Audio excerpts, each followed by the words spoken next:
আসসালামু আলাইকুম প্রিয় ভাই ও বোনেরা, আজকের এই ভিডিওতে আমরা শিখব একটি গুরুত্বপূর্ণ হাদিস এবং একজন মহান নবীর এমন একটি ঘটনা যা আমাদের চরিত্র গঠনে বড় ভূমিকা রাখতে পারে। রাসূলুল্লাহ সাল্লাল্লাহু আলাইহি ওয়াসাল্লাম বলেন, আল্লাহর কাছে সবচেয়ে প্রিয় কাজ হলো নির্ভরযোগ্য আমানতদার হওয়া এবং সত্য বলা। তিরমিজি। একবার হযরত মুসা আলাইহিস সালাম মদিনা শহরে আসেন। সেখানে তিনি দেখতে পেলেন কিছু লোক কূপ থেকে পানি তুলছে আর দুই নারী দূরে দাঁড়িয়ে আছে। তাদের জিজ্ঞাসা করলেন, তোমরা কেন দাঁড়িয়ে আছো? তারা বলল, আমরা অপেক্ষা করছি, পুরুষেরা পানি তুলে চলে গেলে তখন পানি তুলবো। তারপর মুসা আলাইহিস সালাম নিজ হাতে তাদের জন্য পানি তুলে দিলেন। তারপর তিনি গিয়ে একটি গাছের নিচে বিশ্রাম নিলেন এবং বললেন, তুমি আমার যা দেবে আমি তার প্রয়োজনেই আছি।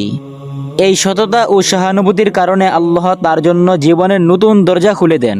তিনি সেই পরিবারের একজন কন্যাকে বিয়ে করেন এবং সেখানে চাকরি পান।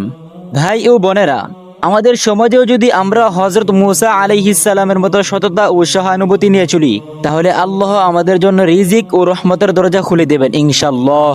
ভিডিওটি ভালো লাগলে লাইক দিন, শেয়ার করুন এবং চ্যানেলটি সাবস্ক্রাইব করে পাশে থাকুন। দেখা হবে পরবর্তী হাদিস ও গল্পে। আল্লাহ হাফেজ।